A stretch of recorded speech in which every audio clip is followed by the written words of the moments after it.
Bonjour à toutes et tous, on est ravis de vous accueillir à ce webinaire sur la crise agricole européenne.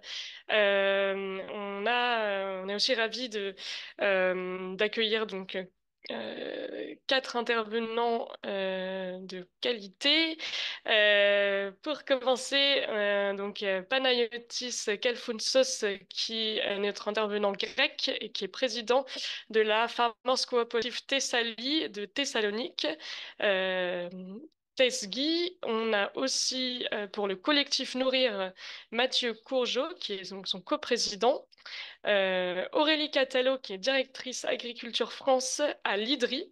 Et Gesine Langlotz, qui est porte-parole de l'ABL, le syndicat paysan allemand. Vous pourrez ensuite vous représenter un peu plus en détail quand ce sera à votre tour de parler. Je vais juste expliquer aux participants comment ça va se dérouler techniquement.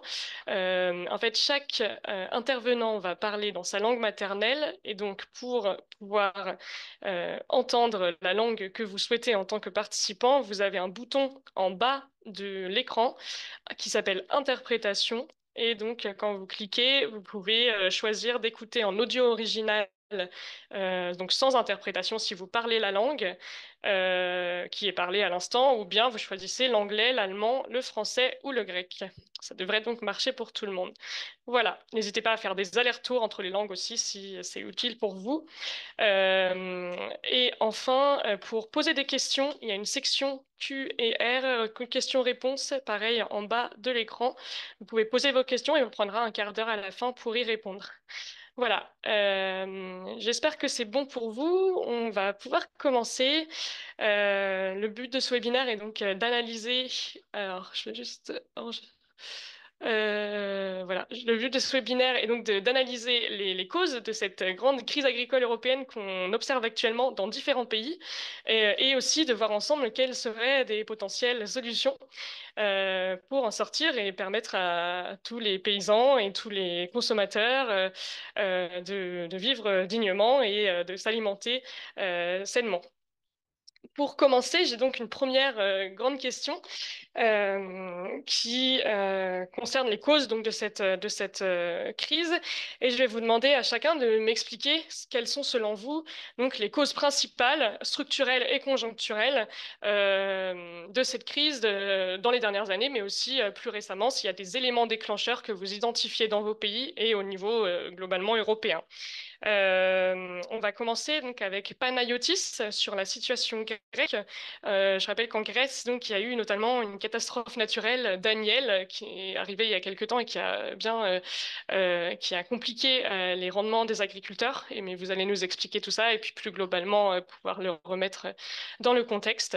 Chaque intervenant aura 5 minutes pour cette question et 5 minutes ensuite pour la deuxième question. Et voilà, on prendra ensuite 15 minutes de questions-réponses avec le public. Panayotis, c'est à vous, je vous laisse commencer. Merci beaucoup.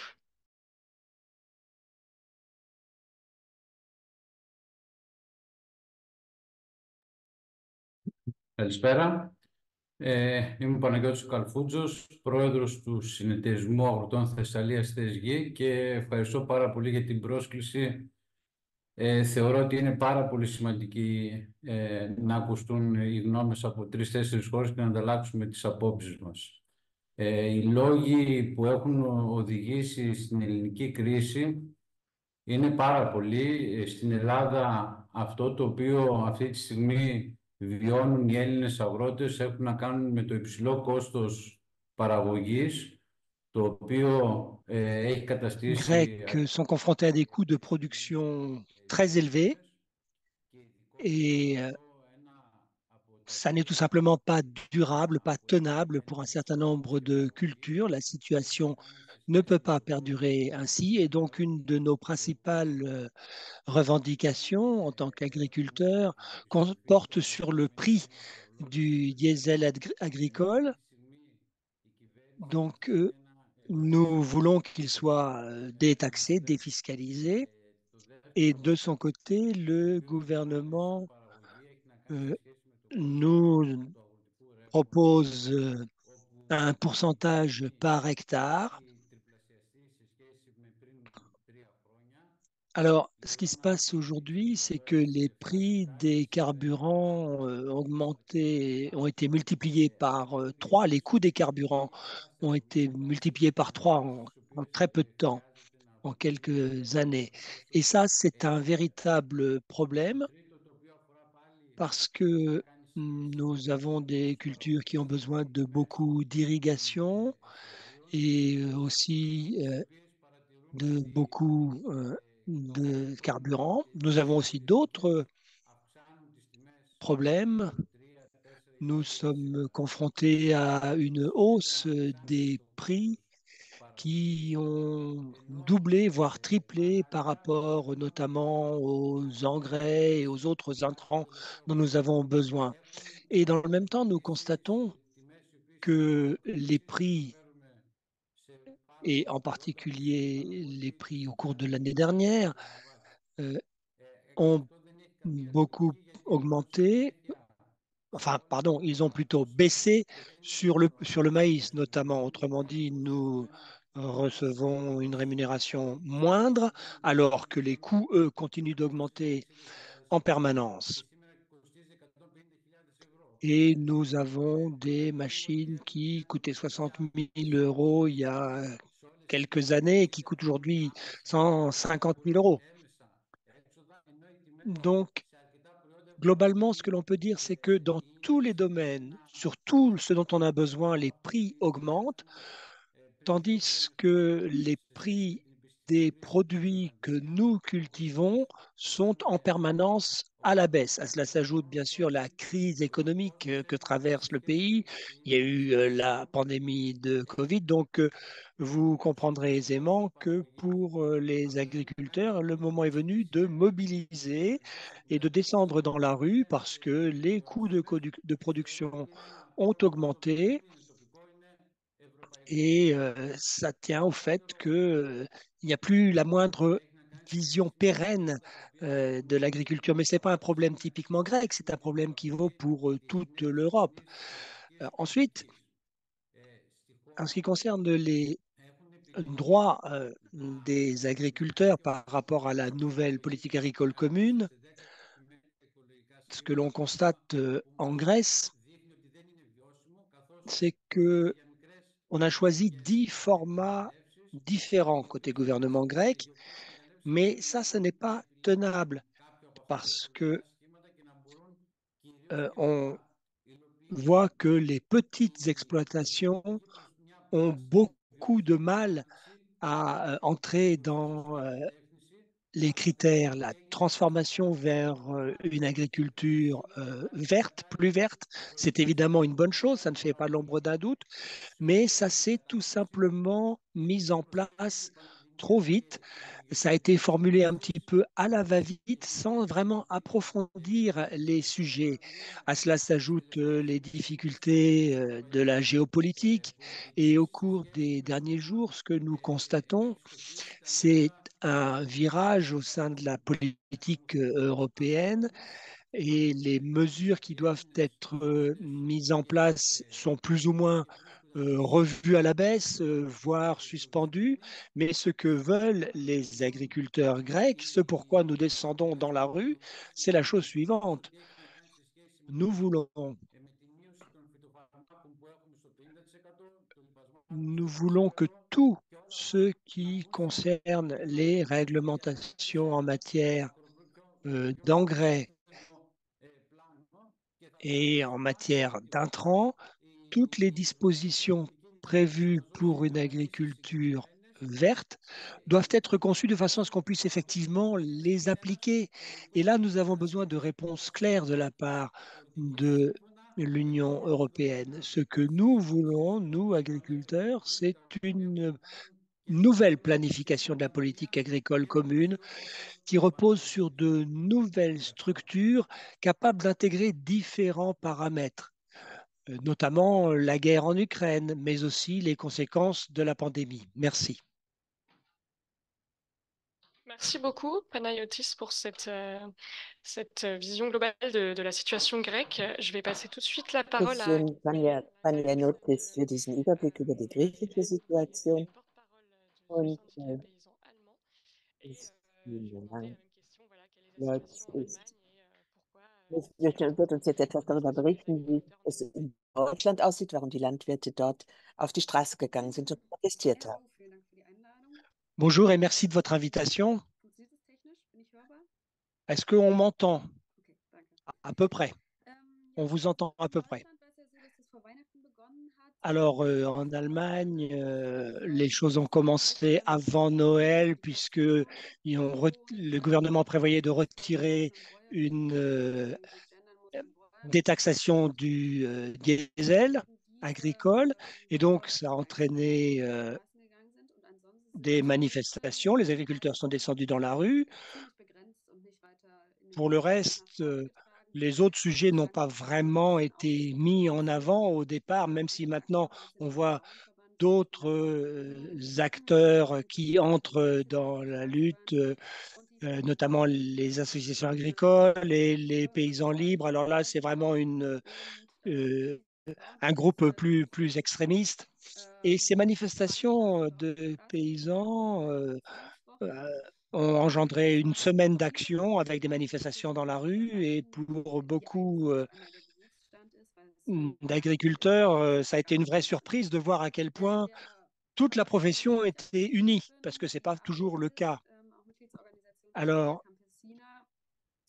notre organisation n'a pas forcément participé globalement aux protestations, même si beaucoup de membres y sont allés à titre individuel. Nous avons aussi beaucoup contacté la presse pour expliquer aux journalistes de la presse nationale et internationale quelles étaient les problématiques agricoles.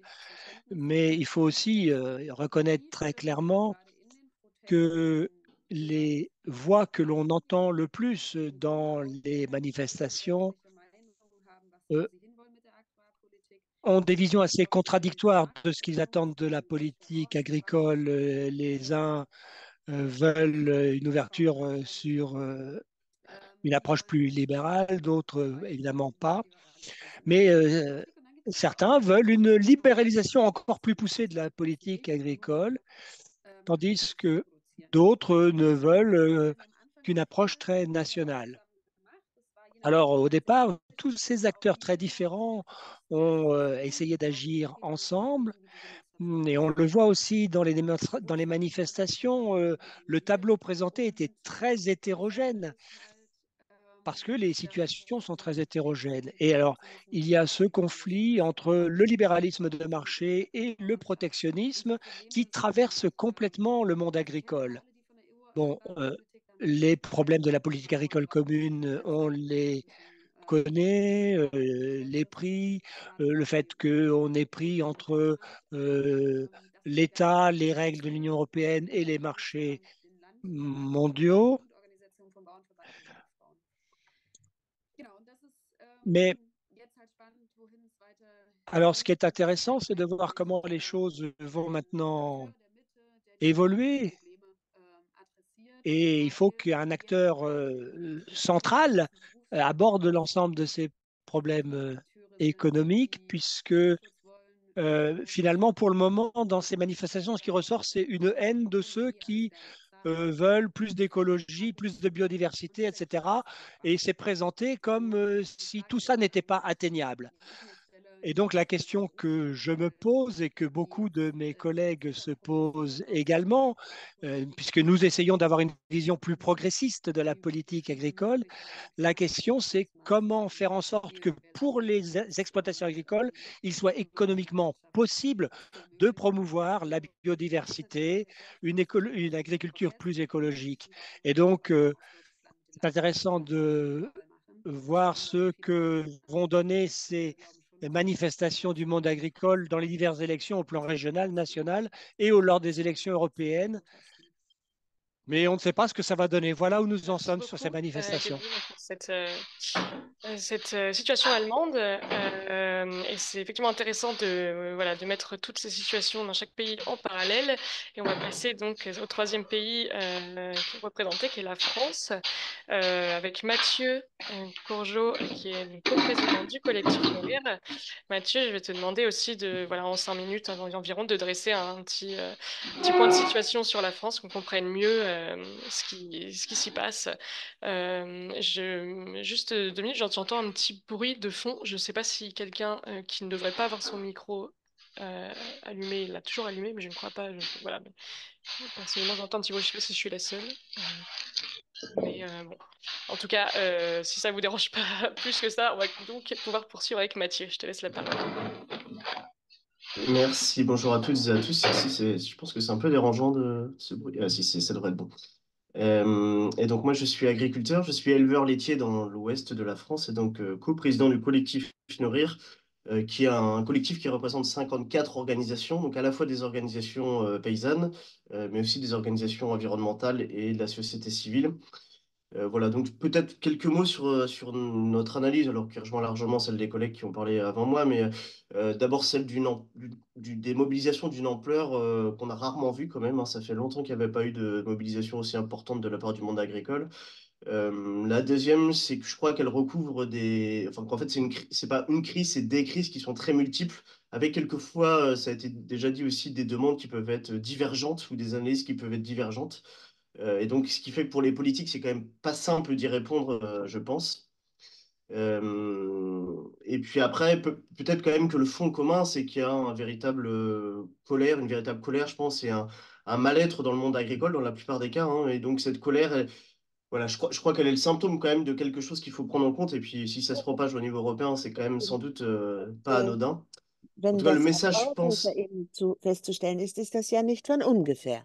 Pardon, j'entends la traduction en même temps. Je pense que le message principal qu'il y avait en France, il concernait quand même surtout la rémunération, en tout cas de la grande majorité des manifestants, hein. Juste pour rappel, en France, il y a à peu près un paysan sur cinq qui vit sous le seuil de pauvreté. Donc c'est quand même voilà, des chiffres qui sont importants et qui ne vont pas en diminuant, hein, puisqu'on a des inégalités de revenus qui sont de plus en plus importantes au sein même du monde agricole, donc avec un nombre de paysans dans la difficulté de plus en plus important et un nombre de paysans qui vit très très bien, aussi de plus en plus important. Donc on a ce creusement des inégalités qui, je crois, aussi peut expliquer une partie du malaise qu'il y a aujourd'hui. On a un contexte après 2 années où les prix agricoles étaient relativement corrects dans plusieurs productions. En ce moment, depuis quelques mois, on a une baisse des prix à la production. Et globalement, quand on regarde depuis une quinzaine d'années, on a des prix agricoles qui sont de plus en plus instables. Et ça, je crois que c'est vraiment, pour nous agriculteurs, c'est vraiment quelque chose qui nous rend la tâche de plus en plus compliquée parce qu'on n'arrive pas à se projeter, puisqu'on a quand même des investissements qui demandent du temps long, on emprunte sur un temps long. Et ça, c'est les prix instables, c'est quand même une vraie difficulté qu'on peut avoir. Et puis enfin, le collègue grec l'a dit, des coûts de production qui sont en augmentation, hein, y compris dans les systèmes les plus autonomes. Moi, je prends le mien, par exemple, où on n'achète pas d'engrais, on n'achète pas de pesticides. On achète quand même un peu, voilà, des machines, forcément, un peu de GNR. Donc, on a aussi des coûts de production qui sont en augmentation et pas forcément en rapport avec l'augmentation des prix de nos produits. Et puis enfin, dernier élément, peut-être un peu spécifique aussi au point de démarrage de la crise en France, qui était dans le sud de la France, qui était la crise du bio aussi, hein. En Occitanie, c'est quasiment 20% de bio. Et donc, c'est aussi un élément important de la mobilisation avec les difficultés qu'il peut y avoir dans le secteur de l'agriculture biologique. Voilà, donc ça c'est autour des questions de revenus qui, je pense, reste la principale question des agriculteurs ou revendication des agriculteurs et des agricultrices, mais qui ne fait pas beaucoup, enfin qui n'appelle pas à beaucoup de réponses, en tout cas pour l'instant du côté du gouvernement français en tout cas. Et puis après, l'autre élément, c'est quand même la vulnérabilité de plus en plus importante aux différentes crises, hein, qui sont largement dues au changement climatique. Donc il y a des crises sanitaires. On a eu la grippe aviaire qui a impacté très fortement, notamment le sud-ouest de la France. On a plus récemment la maladie épizootique, hémorragique épizootique, là, le Covid du bovin, qui a aussi beaucoup impacté le sud-ouest de la France. Donc qui est aussi une des conséquences du changement climatique, hein, quand même.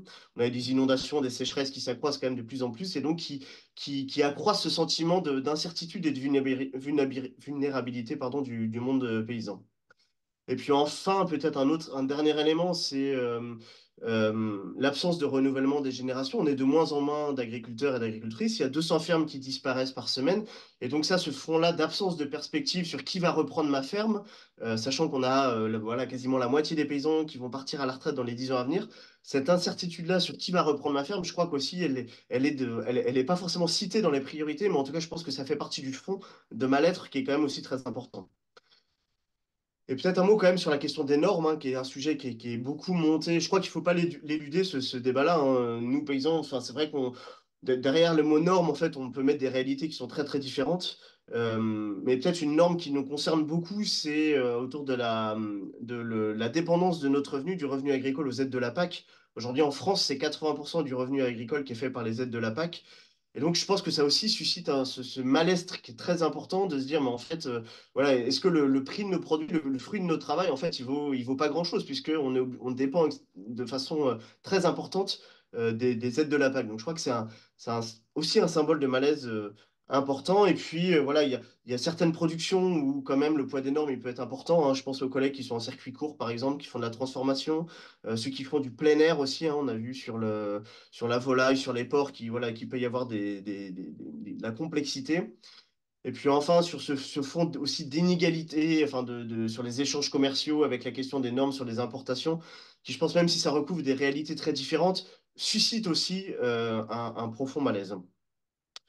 Voilà, et puis peut-être un dernier élément au niveau français qui est un contexte de compétition syndicale. Voilà, on est à un peu moins d'un an des élections professionnelles qui, je pense aussi, voilà, a aussi eu un impact sur la mobilisation dans certaines régions, par exemple dans la mienne, où voilà, où les difficultés sont pas aussi importantes que dans d'autres régions, par exemple.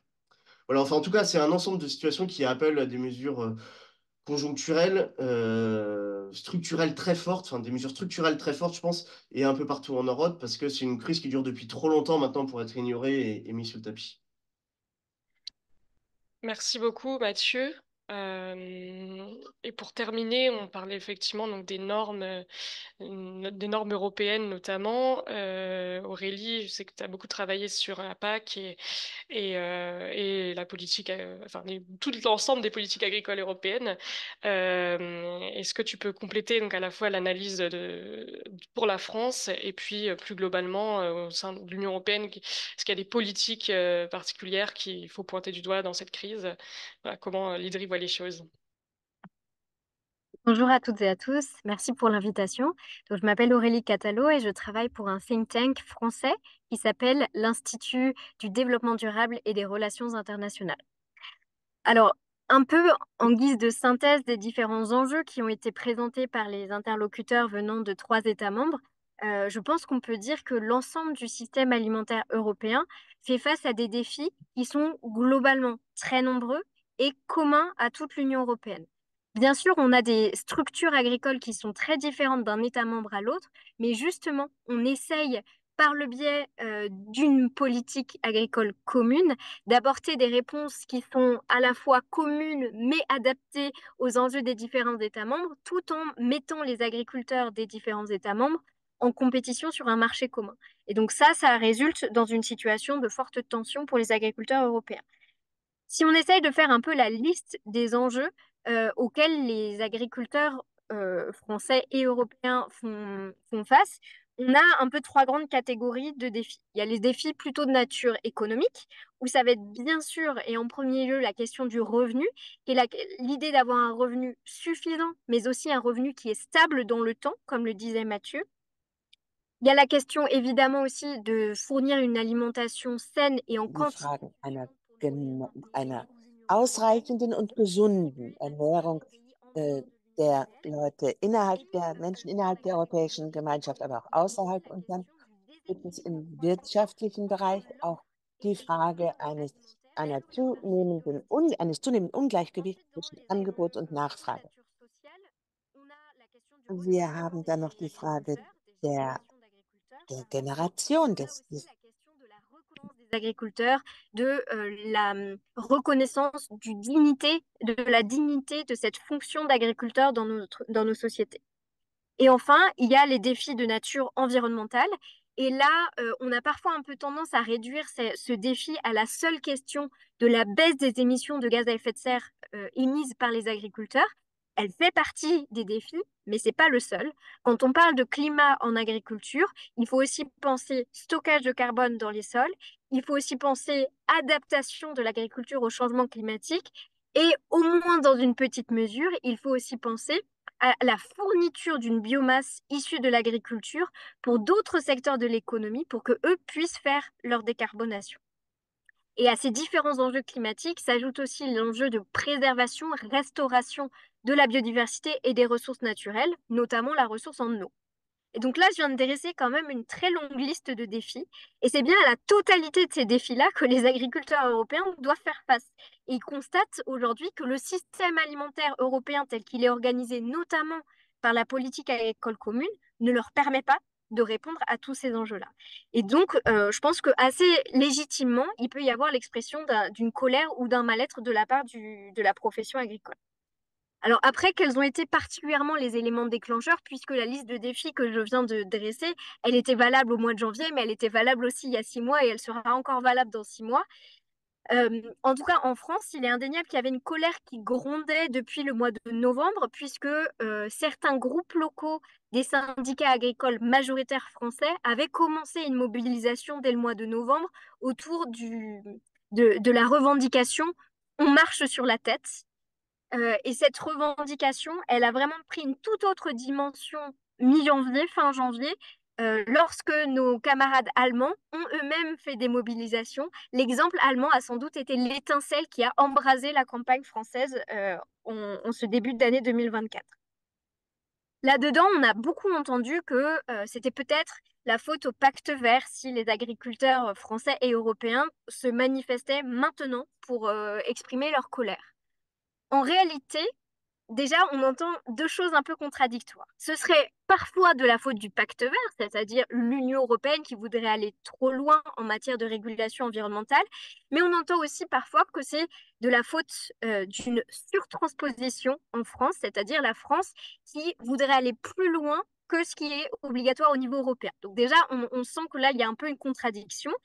Et quand on regarde de plus près cette question de pacte vert et cette question de surtransposition, euh, on s'aperçoit assez vite que c'est pas ça qui est vraiment déterminant dans la colère des agriculteurs. Parce que d'une part, le pacte vert, le volet agricole du pacte vert, concrètement, ne s'est traduit en aucune obligation supplémentaire pour les agriculteurs européens, puisque globalement, il a été soit repoussé, soit largement dilué et pas encore en vigueur. Donc le pacte vert ne peut pas être mis en cause. Pour ce qui est de la surtransposition en France, pourquoi pas, mais comme cette revendication existe aussi dans d'autres États membres, on voit bien que là aussi, il y a un peu une incohérence. Et dans tous les cas, nous, à l'IDRI, nous considérons que nous avons plutôt besoin d'une harmonisation par le haut au niveau européen que de moins d'Union européenne. Là où, j'en terminerai par là, mais là où je pense que les manifestations d'agriculteurs européens doivent vraiment nous interroger, c'est sur la manière dont on a essayé de conduire la transition agroécologique jusqu'à présent. En fait, vous le savez sans doute, à échelle européenne, le débat agricole est extrêmement polarisé autour, on va dire, d'un mouvement écologique d'une part qui nous dit il faut atteindre les objectifs environnementaux coûte que coûte, sans trop se poser la question de ce que ça implique sur le revenu des agriculteurs. Et d'un autre côté, on a plutôt les représentants de l'agriculture productiviste qui nous disent moi, je n'ai pas les marges de manœuvre financières pour changer, donc l'environnement, tant pis. Et pour dépasser ça, eh bien, il faut réaffirmer qu'en fait, c'est pas l'un ou l'autre. C'est la transition agroécologique et le revenu des agriculteurs. Et donc, les questions qu'on doit désormais se poser, c'est bien quelles sont les conditions de viabilité économique des fermes pour qu'elles puissent faire la transition agroécologique. Et cette question, aussi évidente qu'elle puisse paraître, en fait, elle n'a pas été posée dans le débat public européen et on ne se l'est pas, on n'a pas cherché à y apporter de réponse quand la Commission européenne a mis sur la table son pacte vert.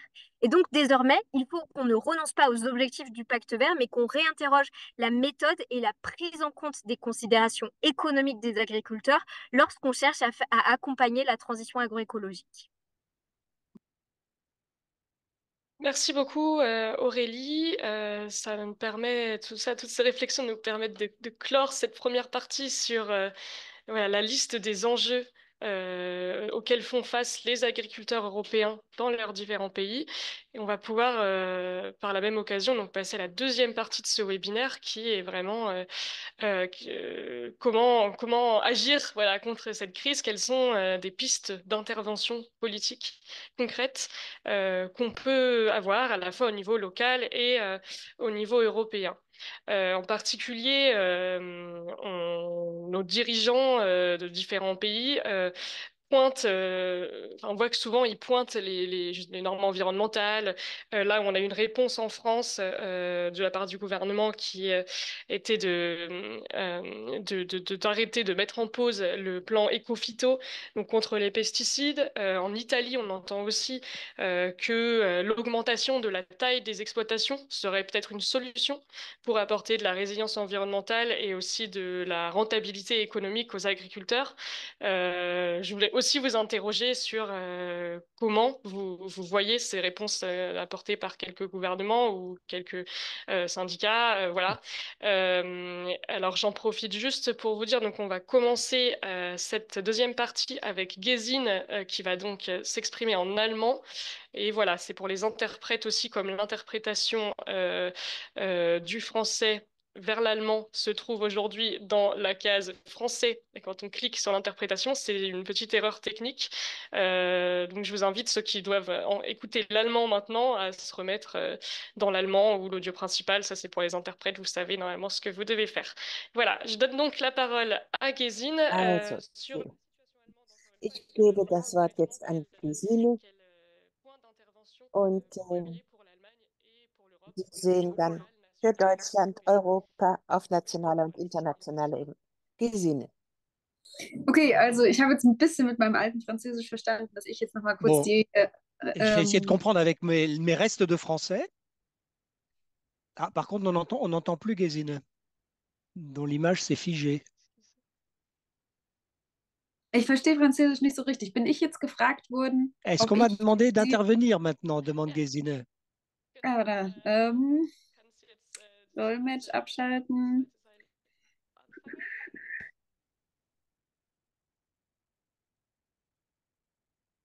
Est-ce que tu as compris la question?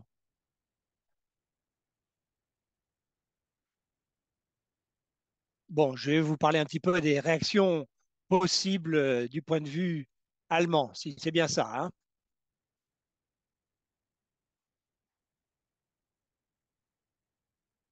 Bon, en fait, tout ça, ce sont quand même des vieilles affaires. Il n'y a rien de vraiment nouveau dans tout ça. Le discours agricole général le reste conservateur et il n'a pas vraiment évolué, mais je pense que les choses peuvent aller dans deux sens et pour sortir des difficultés matérielles rencontrées. Donc, d'une part, les ONG vertes et les ONG climatiques doivent revoir totalement leur récit parce que il faut mettre en avant aussi l'économie pour la défense des intérêts écologiques et de biodiversité. Ça a un petit peu fait défaut dans le discours des ONG climatiques. Alors, il faut réorganiser les subventions au sein de la GAP, mais il faut aussi parvenir à une stabilisation des subventions de l'Union européenne, puisqu'il y a encore énormément d'aides qui sont liées à la surface, beaucoup d'aides qui vont aux grandes exploitations. Et donc, il y a énormément d'argent qui est pompé dans l'agriculture, mais qui doit davantage profiter à la biodiversité et à l'agriculture écologique. Et ça, c'est vraiment tout un dispositif à reprendre. Et puis, selon les régions, il y a des dispositions différentes. Dans certaines régions, on essaie de promouvoir la relance des haies, par exemple, mais il faut quand même globalement euh, élaborer des modèles financiers qui permettent de garantir sur des décennies cette transition économique. Autrement dit, il faut mettre les paramètres sur le long terme. Et ces subventions sont extrêmement importantes si on compare avec le secteur de la santé. Euh, on voit bien que le récit qui est porté dans l'agriculture doit évoluer. Il faut Et les grands ne doivent pas se plaindre quand on leur supprime un petit peu de leurs aides, puisqu'on a déjà beaucoup, et qu'il faut le redistribuer. Mais bon, pendant longtemps, à la tête des syndicats agricoles, il y a eu des chrétiens démocrates et donc l'approche était globalement beaucoup plus conservatrice. Alors, je peux vous donner quelques exemples des étapes envisageables, mais je ne sais pas si j'ai le temps pour cela. Oui, 5 à 7 minutes maximum hein, en tout. Il m'en reste combien là-dedans, des minutes? 2, 3. Bon, je vais y arriver. Alors, il faut en tout cas renforcer le positionnement sur les marchés des exploitations. On a un problème de politique foncière. Euh, les prix du foncier ont doublé, triplé ces dernières années. C'est particulièrement marqué en Allemagne et c'est compliqué pour les zones rurales. Ça empêche les jeunes d'entrer dans l'agriculture et de se lancer dans une exploitation parce ils n'arrivent pas à acquérir les terres et ça empêche beaucoup l'innovation en matière d'exploitation agricole et ça nuit aussi à la démocratie du monde agricole. Il y a eu beaucoup d'erreurs qui ont été commises au cours des 30 dernières années et il faut faire évoluer la situation. Donc, politique du foncier, ça c'est essentiel parce que l'agriculture a été complètement soldée. Par exemple, dans l'Est de l'Allemagne, les zones agricoles ont été complètement soldées et euh, c'est aussi le cas pour le nord et le sud de l'Allemagne qui sont toujours confrontés à une grande concurrence des très grandes exploitations. Mais en tout cas, et ce qui manque beaucoup, c'est une pression des pouvoirs publics au sein du monde agricole. Et je pense qu'il va falloir encore quelques années pour que les choses avancent. Mais en tout cas, la législation évolue et il va falloir que la société civile continue d'exercer toute la pression possible au cours des prochaines années. Et puis l'autre moyen de veiller aux moyens de subsistance du monde agricole, c'est d'agir sur l'industrie alimentaire, sur le secteur de la distribution. Euh, les marges de bénéfices continuent d'augmenter dans la distribution, mais les prix payés aux agriculteurs baissent. Donc là, c'est un problème énorme et les prix se détériorent et la réglementation ne suffit pas à gérer les relations entre les grands distributeurs, les chaînes de supermarchés et les producteurs. Et bien sûr, ça conduit à beaucoup de désarroi et à même des vagues de suicides dans le monde agricole parce que les agriculteurs ne savent plus comment s'en sortir. Donc, il faut améliorer leur situation matérielle et revoir le niveau des prix. Et à partir de là, on pourra faire évoluer les choses. Mais en tout cas, ça ne peut pas continuer comme ça très longtemps.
euh, il faut commencer par les agriculteurs, euh, parce que c'est par ça que les choses pourront démarrer. Et puis, en ce qui concerne ma région, en Thessalie, nous avons vécu une des plus grandes inondations qu'on ait connues depuis longtemps en Europe, 300 mètres cubes par seconde dans certains endroits. Nous avons à nouveau perdu le son de Panayotis.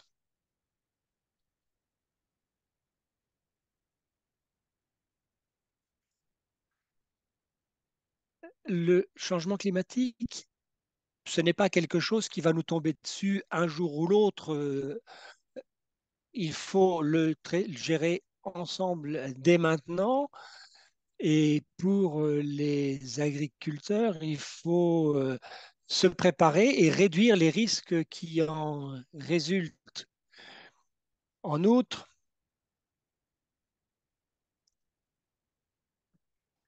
il faut que les agriculteurs disposent de suffisamment de financement pour que nous puissions investir et produire des produits qui soient beaucoup plus sûrs. Et les producteurs et les coopératives doivent participer à la formation des prix pour qu'ils aient leur mot à dire dans la formation des prix. Il y a un autre défi que je voudrais évoquer à ce stade et auquel nous sommes confrontés, tous les agriculteurs en Europe, la concurrence déloyale de pays extérieurs à l'Union européenne.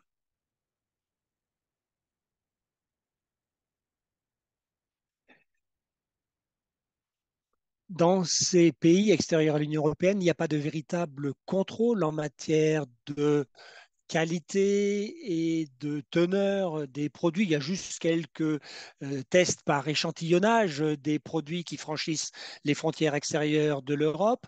Des produits sont importés alors qu'ils ne correspondent absolument pas aux contraintes que nous avons à respecter, aux normes que nous avons à respecter. Et ça, bien sûr, c'est un problème de compétitivité.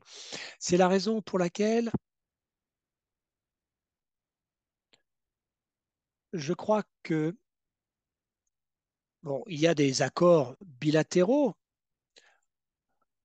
entre l'Union européenne et d'autres régions du monde. Et dans ces accords, on ne veille pas toujours au fait que nous sommes dans une situation fragile parce que nous devons respecter des normes que les producteurs extérieurs à l'Union européenne n'ont pas à respecter.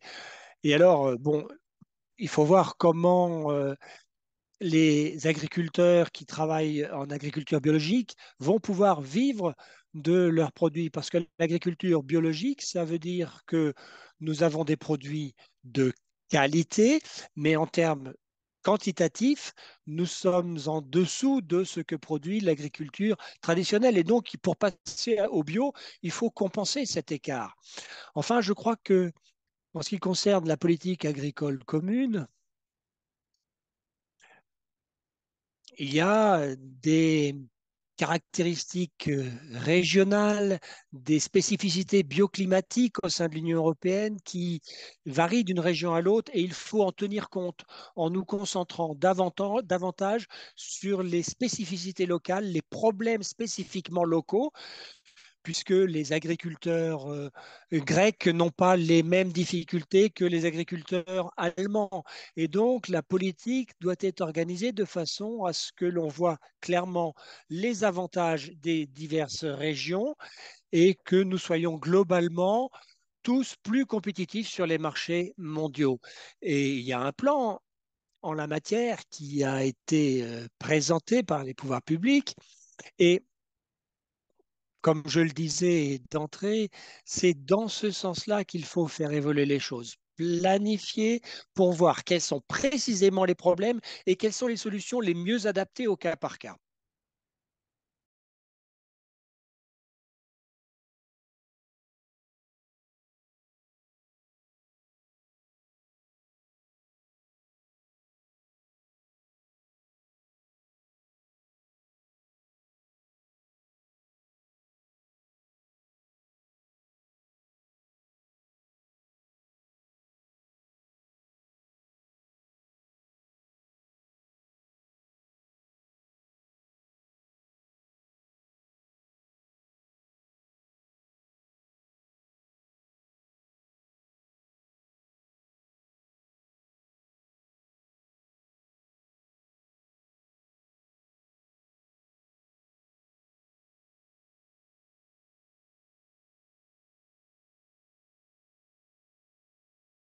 est du ressort de la mesure politique vraiment juste de sortie de crise par rapport à ce qui est du ressort de la mesure politique qui éventuellement pourrait apporter des vraies perspectives d'amélioration sur le long terme pour les agriculteurs.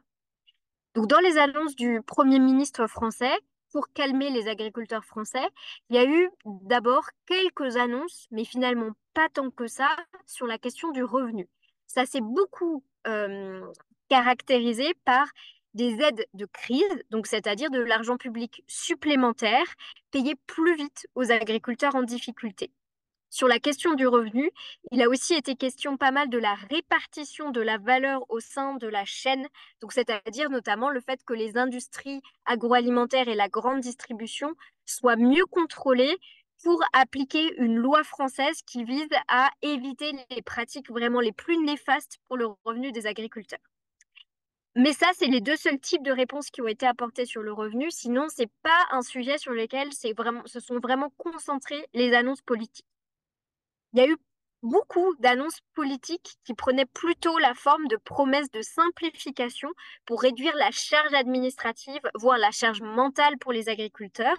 Et dans ces promesses de simplification, on est allé jusqu'à des modifications du système juridique en place en France, notamment lorsqu'il y a des recours sur les questions de stockage de l'eau ou des recours sur les questions d'agrandissement des bâtiments d'élevage.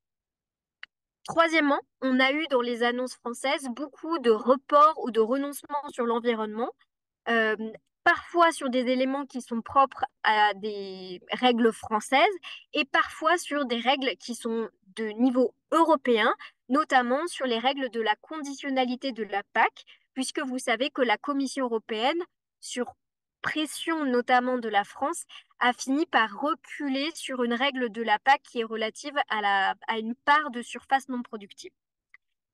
Ensuite, quatrièmement, en France, on a eu une grosse emphase sur la souveraineté, avec des annonces faites pour mieux mesurer et améliorer la souveraineté de l'agriculture française pour répondre aux besoins français. Ceci étant dit, ces annonces-là sont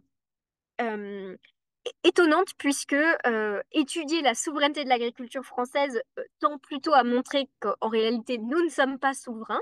Donc, on peut le voir comme une bonne opportunité pour mettre en avant les réelles faiblesses et fragilités de l'agriculture française. Et enfin, dans les annonces françaises, il y a eu aussi des engagements de la France à porter des choses au niveau européen, notamment pour ce qui est relatif au commerce international, à l'accord avec le Mercosur et à l'introduction de clauses miroirs dans des accords de libre-échange de manière générale. Donc ça, c'est un peu les différents registres qui ont été explorés par le gouvernement français. Ce qu'on peut constater là-dedans, c'est que il y a des réponses point par point aux revendications qui avaient été portées par principalement les syndicats agricoles majoritaires, mais il n'y a pas là-dedans de réponse structurelle pour répondre aux différents défis que je vous ai listés auparavant, et notamment parce que les agriculteurs ont mis une grande pression sur le gouvernement pour qu'il y ait des réponses urgentes, des réponses concrètes, rapides. Sauf qu'en réalité, ce n'est pas en 3 semaines qu'on va pouvoir mettre un terme à 10 années, voire plus de crise. Ce dont on pense que nous aurions besoin à l'IDRI, c'est plutôt à organiser un débat public sur le modèle agricole et la vision que nous souhaitons avoir de l'agriculture à échelle européenne et à échelle française. Tout à l'heure, je vous indiquais déjà qu'on a un grand problème parce qu'on n'arrive pas à brancher, à raccrocher la dimension physique de la transition agroécologique et sa dimension économique.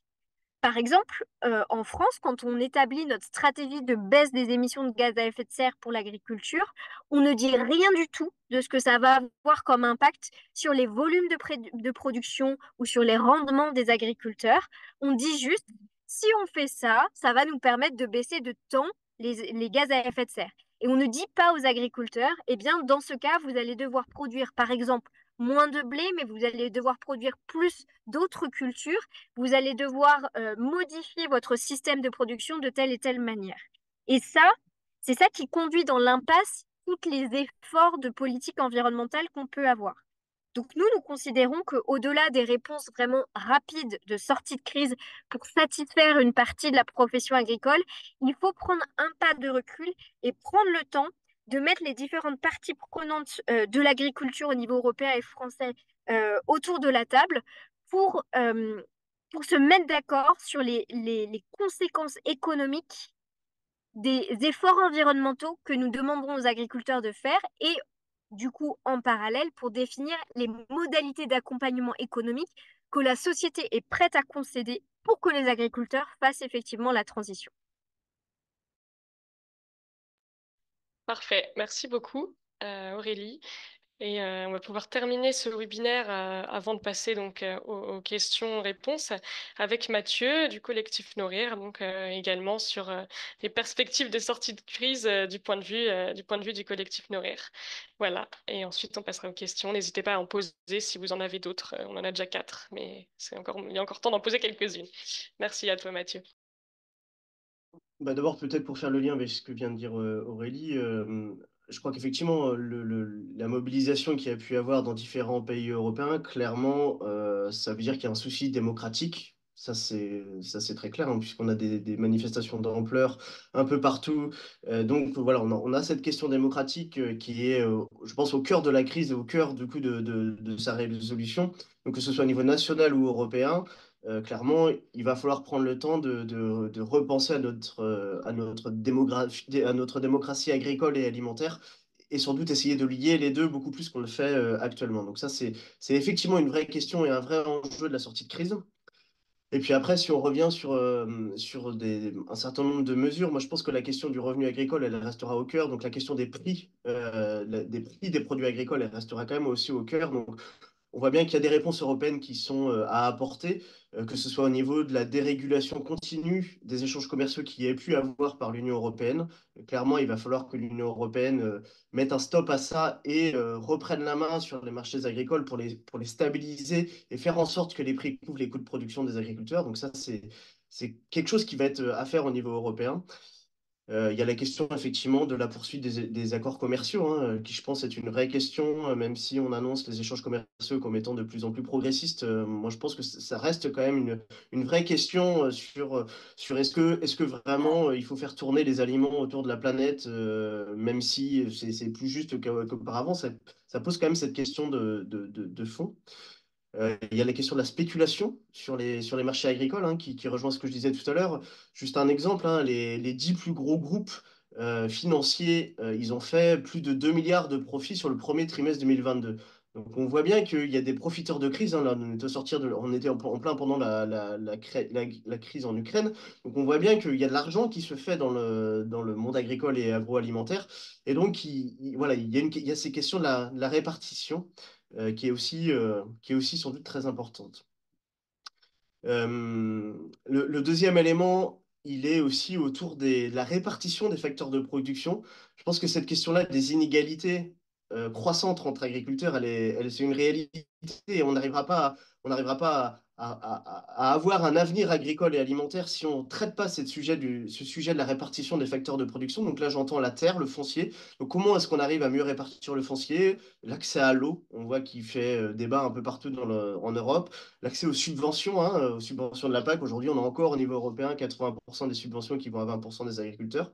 Donc, on n'arrivera pas, je pense, à faire des transitions si on n'a pas sur un système de justice et d'équitabilité. Et donc, cette histoire de répartition des facteurs de production, je pense qu'aussi, elle devrait être au cœur des prochaines politiques agricoles au niveau européen. Le troisième point, c'est autour de l'accompagnement à ces transitions, justement, hein, où, enfin, moi, quand je vois les collègues qui essayent de faire beaucoup d'efforts pour l'environnement et qui voient les annonces du gouvernement français et la pause sur le Green Deal au niveau européen, ils se disent, mais à quoi bon? Nous, on fait plein d'efforts, on n'est pas rémunéré par la PAC ou mal rémunéré par la PAC, le marché bio est en crise. On est en train de perdre tout le monde là. Donc, il y a quand même ce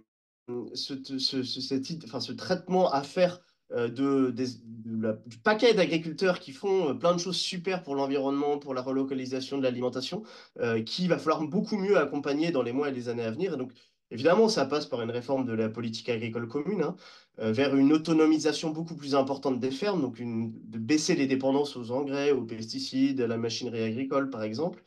des efforts beaucoup plus importants sur l'adaptation au changement climatique.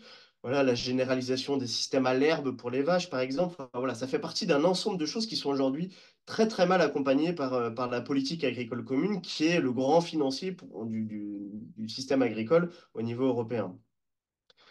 Voilà, il va falloir aussi traiter cette question des actifs, du renouvellement des générations. J'en ai un petit peu parlé tout à l'heure.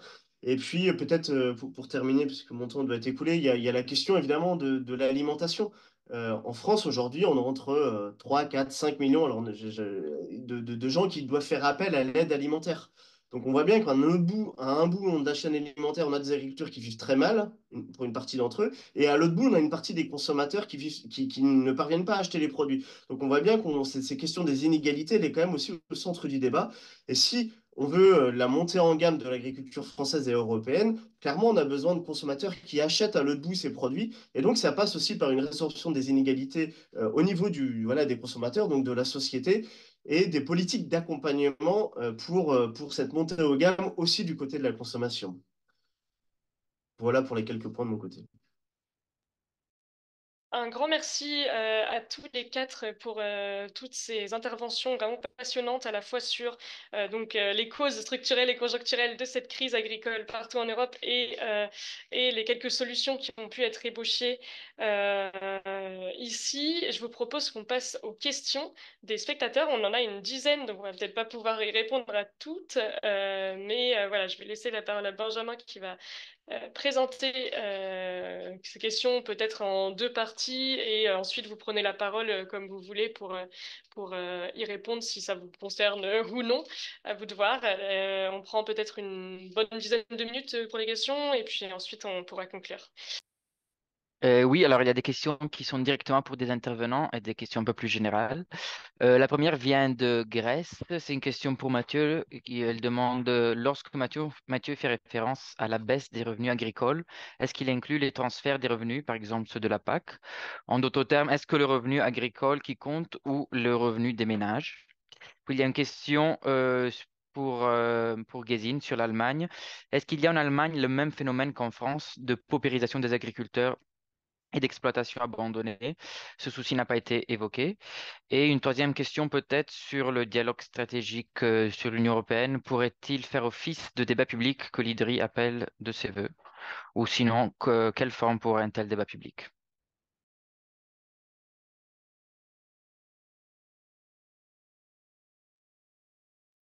Alors, je crois que la première question était adressée à Mathieu, c'est ça? Est-ce qu'on peut peut-être, Ah si oui, tu veux y aller, je te laisse commencer. merci.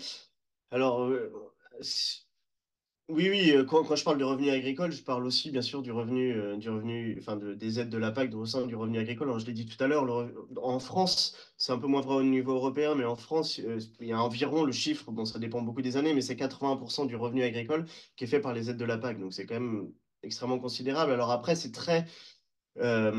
évidemment très variable d'un secteur de production à une autre, hein. Si je prends par exemple le maraîchage ou même l'arboriculture, qui sont des productions qui se font plutôt sur des petites surfaces, clairement, ils ont très peu d'aides de la PAC, puisque la majorité des aides de la PAC sont liées à la surface de la ferme.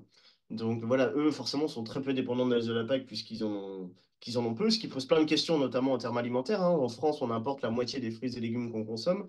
Et donc, si on veut retrouver une souveraineté alimentaire ou une sécurité alimentaire, une autosuffisance alimentaire sur ces secteurs-là, clairement, il va falloir produire plus. Et donc, sans doute que la répartition des aides de la PAC, enfin, la refléchage des aides de la PAC vers ces productions est clairement une solution. Enfin, en tout cas, enfin, ça peut l'être. Et puis à l'autre bout, on a voilà, les plus grandes exploitations qui clairement ont beaucoup d'aides de la PAC. Donc ça, c'est voilà, ça, c'est la méthode de distribution des aides de la PAC qui est en cause. Et ensuite, je parlais tout à l'heure effectivement des inégalités qu'il peut y avoir, qui sont là aussi très dépendantes des filières, hein. Par exemple, en France, la filière de production de vaches pour la viande sont clairement une des filières en déshérence depuis 20, 30, 40 ans, je ne sais pas. Tandis que le secteur, par exemple, du porc ou le secteur des céréales sont des filières où les agriculteurs gagnent nettement mieux leur vie, par exemple. Et donc, en moyenne, on a un revenu agricole. Alors, voilà, la calcul du revenu agricole, il est très, très compliqué. Il y a, en fait, il y a plusieurs chiffres qui sont intéressants. Quand j'ai dit tout à l'heure, il y a 18% des agriculteurs qui sont en dessous du seuil de pauvreté. Là, ça inclut les revenus du ménage, donc y compris les revenus non agricoles, qui permettent voilà, de donner à voir vraiment une situation donnée. Mais après, le calcul du revenu agricole, il est un peu plus compliqué. Mais enfin, ce qu'il faut retenir, c'est que globalement, il est quand même relativement faible et pour une partie est très inégal. Bon, ben, je vais m'arrêter là. Merci beaucoup. La deuxième question, donc, c'était pour Gézine. Je ne sais pas si Gézine a pu entendre cette question. Est-ce que je vais la répéter, donc c'est y a-t-il en Allemagne le même phénomène qu'en France de paupérisation des agriculteurs et d'exploitation abandonnée? Voilà.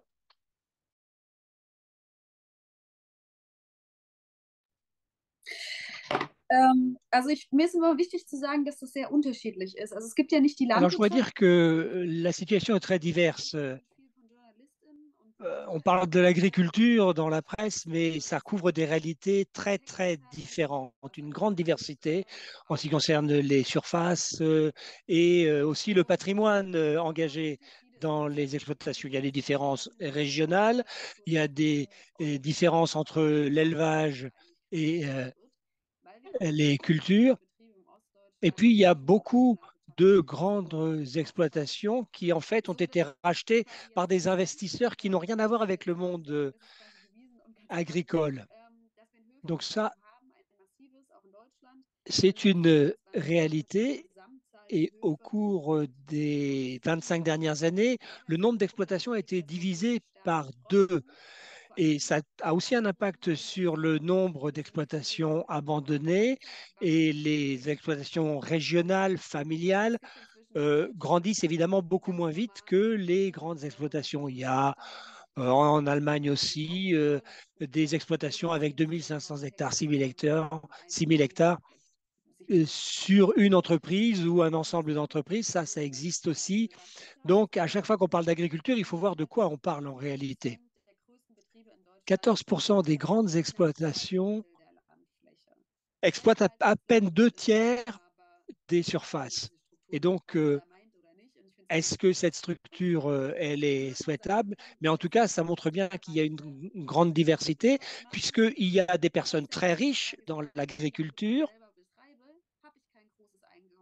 mais tant que je fais moi-même de l'agriculture, je n'ai pas de revenus énormes, je n'ai pas une retraite ensuite importante, elle se situe en moyenne autour de 500 euros, mais si je ne transmets pas mon exploitation à des jeunes, parce que c'est difficile justement pour les jeunes d'entrer dans l'agriculture, eh bien à ce moment-là, je vais peut-être pouvoir vendre mes terres, vendre mon exploitation et du coup récupérer de l'argent puisque le foncier augmente énormément. Mais pendant qu'on travaille, on gagne effectivement assez peu. Et puis, il y a bien sûr aussi les différences régionales selon les différentes régions d'Allemagne. Et puis, il y a aussi le problème de endettement massif, notamment pour ceux qui démarrent dans l'agriculture. Il faut en moyenne investir 650 000 euros pour créer un emploi dans l'agriculture. Ça n'a rien d'évident pour les indépendants qui veulent se lancer dans l'agriculture. On entre vite dans une spirale de la dette et on a besoin de s'équiper, on a besoin d'acheter du matériel et on est obligé de s'endetter énormément. Et donc peut-être que il faudra en passer par des mécanismes de désendettement financés par les pouvoirs publics. Et ça doit aussi accompagner la transition vers des productions écologiques, vers des productions biologiques. Mais tout cela passe aussi par beaucoup de recherche, d'expérimentation, y compris économique, pour réorganiser l'agriculture de l'avenir. Et il faut repenser complètement non seulement la chaîne de production agricole, mais aussi la chaîne de distribution des aliments derrière. Et on voit que, en fait, à l'heure actuelle, les formations ne sont pas suffisantes, les perspectives d'emploi ne sont pas suffisantes dans l'agriculture. Et donc, il y a énormément de travail à faire pour remettre en place ces structures qui ont été largement privatisées, qui ont été soldées. Et la situation est de ce point de vue encore plus grave peut-être en Allemagne qu'en France. On avait une autre question adressée à l'IDRI. Oui, Oui. il y a une question qui vient de la Grèce aussi. Pour l'instant, la Commission européenne a annoncé un report des réductions des pesticides. Cela réduit une partie du coût de transition pour les agriculteurs et agricultrices et fait le bonheur des grandes entreprises agrochimiques. Est-ce que vous avez des suggestions pour sortir de ce cercle vicieux? Et peut-être aussi une deuxième question sur l'augmentation du prix des carburants qui continue et bon, ça fait du temps que ça continue. Est-ce qu'une question aussi sur les carburants alternatifs? Car dans les années à venir, il sera nécessaire de se passer de carburants fossiles. Voilà.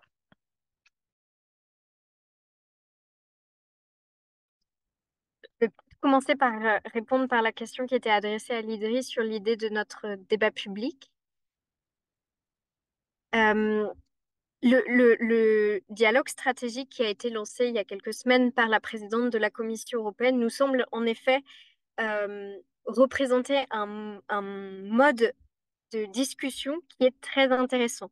Je ne peux pas dire à ce jour si le dialogue stratégique va aboutir au résultat que nous souhaiterions à l'IDRI. En tout cas, le format envisagé est plutôt porteur parce qu'il y a une forme vraiment de confidentialité et d'autorisation à regarder de près le diagnostic des filières agricoles aujourd'hui.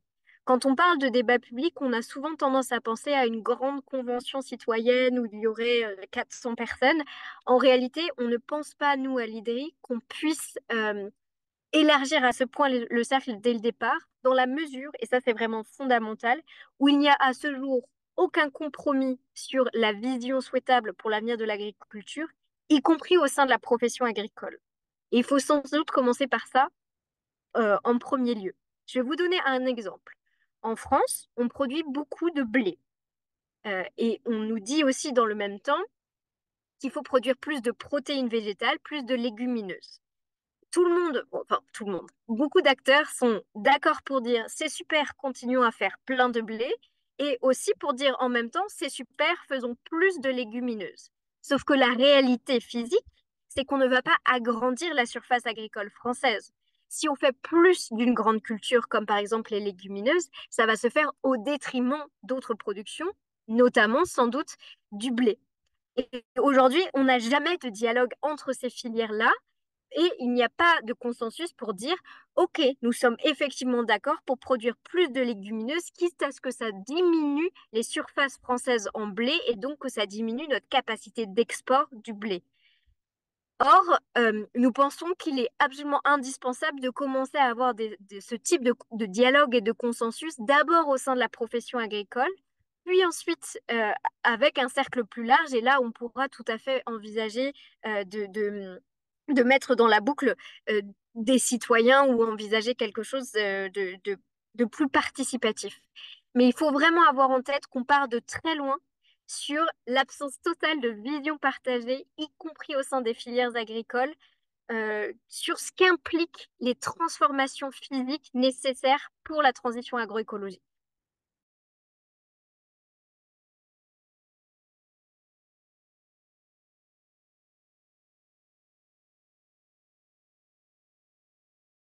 D'accord, merci beaucoup Aurélie.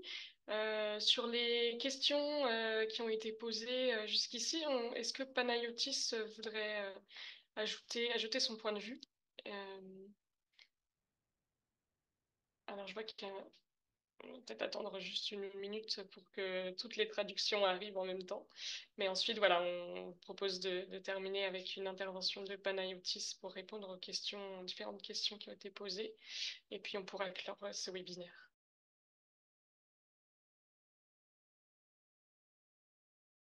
Δεν άκουσα λίγο την ερώτηση. Μπορεί να την επαναλάβουμε.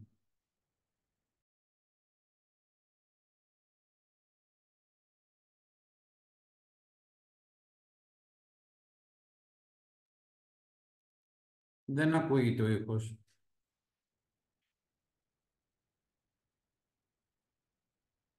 Μμ. Alors, je n'ai pas la traduction de Panayotis, donc je peux pas répondre. Sie hat keine Übersetzung gehört. Je n'ai pas non plus de Die traduction allemande, donc je griechischen ne peux pas Kollegen vous faire müssen la erst traduction française. übersetzen.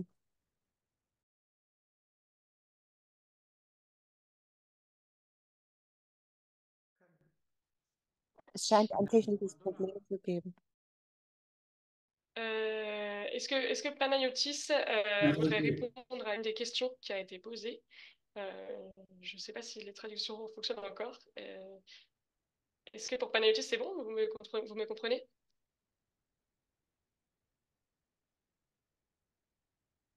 Ναι, αυτό που έχω να πω εγώ σε σχέση με όλα όσα ακούστηκαν, τα οποία είναι προς τη σωστή κατεύθυνση, να επαναλάβω ότι θα πρέπει στη νέα κατάσταση όπως έχει διαμορφωθεί και μετά από ότι φαίνεται το πρόβλημα, αναδεικνύεται το ευρωπαϊκό πρόβλημα που υπάρχει στον τομέα των αγροτικών, θα πρέπει να δούμε με μεγαλύτερη επιστασία το κομμάτι το πώς θα οργανώσουμε την παραγωγή καλύτερα πάνω στην πράσινη ανάπτυξη, πάνω στη βιώσιμη ανάπτυξη, έχοντας όμως στο επίκεντρο τον παραγωγό και όχι να ξεκινάμε από τις Βρυξέλλες και να καταλήγουμε στον παραγωγό ανάποδα. Θα πρέπει να ξεκινήσουμε να δούμε πώς θα μπορέσει να διαμορφωθεί αυτή η κατάσταση έτσι ώστε η παραγωγή να είναι βιώσιμη, να είναι οικονομικά βιώσιμη και να μπορέσουν Désolé, mais sans traduction du grec en allemand, je ne peux pas vous traduire d'allemand en français. αυτές οι οποίες μας βρίσκουν σήμερα όλους τους Ευρωπαίους αγρότες στους δρόμους.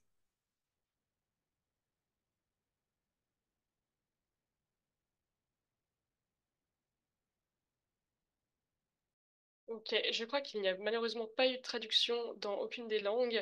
On est vraiment désolé pour ce petit problème de dernière minute.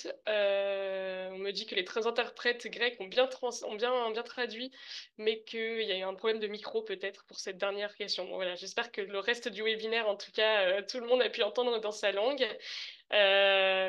En tout cas, je voulais vous remercier toutes et tous, à la fois donc, nos intervenants qui ont eu des interventions vraiment brillantes de chaque pays. C'était passionnant. Merci beaucoup à vous toutes et tous d'avoir pris cette heure dans votre temps pour venir avec nous partager vos visions et puis avoir vraiment une analyse comparée de différents pays européens. Merci aussi à tous les spectateurs qui sont restés jusqu'au bout et j'espère que vous avez trouvé ce webinaire intéressant. Voilà, le webinaire a été enregistré dans toutes les langues aussi, donc on va pouvoir vous l'envoyer ensuite si vous le souhaitez. Et puis sur ce, eh bien, je vous dis au revoir et puis je vous souhaite un bon appétit si, si c'est dans votre heure, dans l'heure de votre pays. Merci beaucoup à tout le monde. À très bientôt. Au revoir.